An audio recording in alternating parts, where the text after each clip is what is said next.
آگے مختلف ناموں سے فنکشن کیے جا رہے ہیں، اور یہ سارے فنکشنز جو ہیں ان کی نہ کوئی شرعی حیثیت ہے، نہ ان کا کوئی اسلامی معاشرے سے کوئی تعلق ہے۔ یہ تمام جتنی بھی یہ رسومات ہم ادا کرتے ہیں، یہ رسومات صرف اور صرف ایلیٹ کلاس نے ترتیب دی ہیں، اور ہماری جو مڈل کلاس ہے، مجھے ان پہ بھی افسوس ہوتا ہے کہ یہ ایلیٹ کلاس کی ان رسموں کو دیکھ کر تو ان رسموں کے خود بھی دل دادہ ہو جاتے ہیں۔ ہمیں ایسی تمام رسومات سے جو ہے کنارہ کشی اختیار کرنا ہوگی جو ہمارے اسلامی معاشرے سے جو ہے میچ نہیں کرتی، جو اس معاشرے کے ساتھ مطابقت نہیں رکھتی۔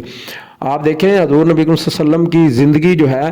اس کو آپ پڑھیں، حضور نبی اکرم صلی اللہ علیہ وسلم کی زندگی کے حوالے سے آپ ساری معلومات اگر حاصل کریں اور آپ ان کی اس زندگی کا صرف 10% جو ہے وہ جو انہوں نے اس زندگی جو انہوں نے وہ زندگی گزاری ہے اس زندگی کے حوالے سے صرف 10%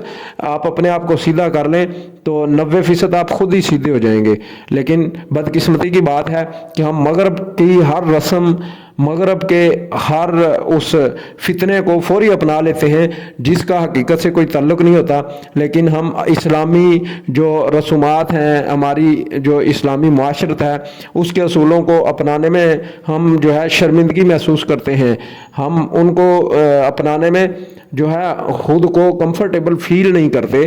اس کی بڑی وجہ یہ ہے کہ ہمیں وہ راستے اچھے نہیں لگتے جو راستے جو ہے وہ فلاح کی طرف جاتے ہوں،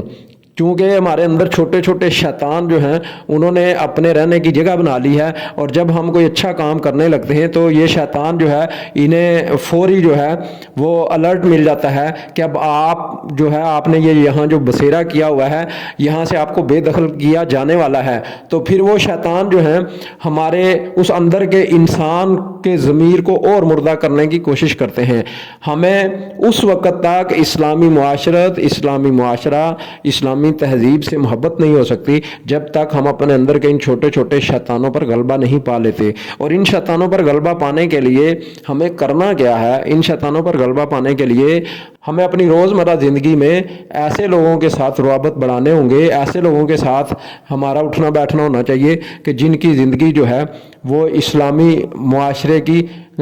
قدر کرتے ہوئے یا جو اپنی زندگی اسلامی اصولوں کے مطابق گزار رہے ہیں۔ جب ہم ان لوگوں کے ساتھ بیٹھیں گے تو ان کی صحبت کی وجہ سے آہستہ آہستہ ہمارے اندر کچھ چیزیں ڈیولپ ہونا شروع ہو جائیں گی، اور ہمارے اندر کا شیطان جو ہے وہ جو چھوٹے چھوٹے شیطان ہیں آہستہ آہستہ ہم ایک ایک کر کے ان سب کو یہاں سے بے دخل کر دیں گے، اور پھر جب ہمارے اندر کے شیطان جو ہے وہ یہاں سے دفع ہو جائیں گے تو پھر ہماری زندگیاں جو ہیں وہ اسلامی اصولوں کے مطابق گزرنا شروع ہو جائیں گی۔ لیکن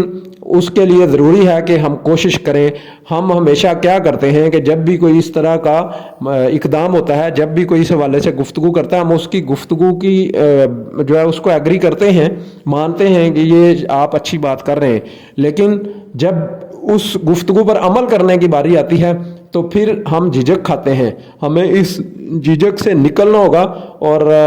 حقیقت پسندی کا مظاہرہ کرنا ہوگا، اور اپنی صحبت ایسے لوگوں کے ساتھ رکھنا ہوگی کہ جو اسلامی جو اصول ہیں ان پر عمل پیرا ہوں۔ تو ناظرین، آج کی اس میسج کے اندر صرف اور صرف یہی بتانا تھا کہ جب تک ہم ایسے لوگوں کی کمپنی میں نہیں بیٹھتے جو اپنی زندگی اسلامی اصولوں کے مطابق گزارتے ہیں، تب تک ہمارے اندر جو ہے وہ اسلام کا نفاذ کافی مشکل ہے۔ اور آج یہ جو ہماری پرابلمز ہیں وہ اسی وجہ سے ہیں کہ ہماری کمپنی میں ایسے لوگ نہیں ہیں جو مکمل طور پر اسلامی اصولوں کے مطابق اپنی زندگی گزار رہے ہوں، اور ہم ایسے لوگوں میں بیٹھتے ہیں جو ہماری طرح کے ہی ہیں، اور پھر یہی وجہ ہے کہ آج تک ہم اپنی زندگیوں کو سنوار نہیں سکے۔ ہماری زندگیوں میں آج بھی بیزاری کی کیفیت ہے، آج بھی ہم ہر روز صبح اٹھنے سے لے کر رات سونے تک جو ہے اپنی زندگی سے مطمئن نہیں ہیں، مسائل کے انبار لگے ہوئے ہیں، لیکن ہماری زندگیاں جو ہیں انہیں کوئی سکون میسر نہیں آ رہا۔ اس کی وجہ یہ ہے کہ ہم ایسے دوستوں کی کمپنی میں بیٹھتے ہیں جن کا اسلامی اصولوں کے ساتھ کوئی تعلق نہیں ہے، جن کی اپنی زندگیاں اسلامی اقدار کے مطابق گزر نہیں رہیں، تو اسی وجہ سے آج ہماری زندگیاں جو ہیں ان میں سکون نہیں ہے۔ تو اگر ہم اپنی زندگی میں سکون چاہتے ہیں تو ہمیں ویلنٹائن اور اس جیسے دیگر جتنے بھی غیر اسلامی جو نظام زندگی کے اصول ہیں ان سے خود کو کنارہ کش کرنا ہوگا، تو پھر ہماری زندگیوں میں اصول بھی جو ہے وہ نافذ ہوں گے، اور ساتھ ہی ساتھ ہماری زندگیوں میں سکون بھی آئے گا اور اطمینان قلب بھی ہمیں حاصل ہوگا۔ تو ناظرین، امید ہے کہ آپ ضرور سوچیں گے اور اپنی زندگیوں کو بہتر بنانے کی کوشش کریں گے۔ تو ناظرین، اسی کے ساتھ آج کی ویڈیو کا اختتام ہوتا ہے، اجازت دیجیے، انشاءاللہ حاضر ہوں گے اگلی ویڈیو میں۔ اللہ حافظ۔